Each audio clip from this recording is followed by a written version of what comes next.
A yau na zo muku da wata hanya wadda za ka kulle zandarka. Kamar idan mutum ya ce dole sai ka tura mai abu, yadda za ka yi ba zai iya turawa ba ko da ka ba shi wayarka. Da farko za ka shiga application ɗin zandarka kamar haka.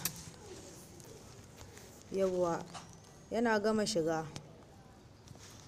Ga wata alama na mai hoton zanda, sai ka danna a kanta, sai ka danna setting. Yawwa, yana gama za ka ɗan janyo ƙasa. Yau gashi na kasa set connection wifi password, inda za ka seta whatsapp ɗin da dole password ɗin da dole sai an saka shi sannan za ta yi connecting da wata wayar. Sai ka danna akai gashi nan characters, ma'ana kamar rubutu kwaya nawa za a rubuta. Haɗin password ɗin kenan ƙasa da 8.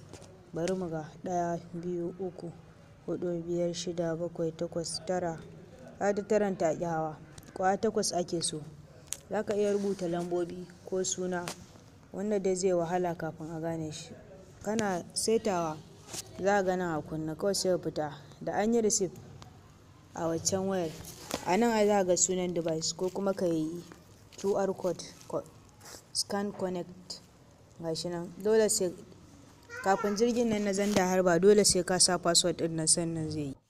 Yawwa, mun gode da kuka kasance da mu. Da Allah ka manta da subscribe sannan a danna ƙaramar ƙararrawa.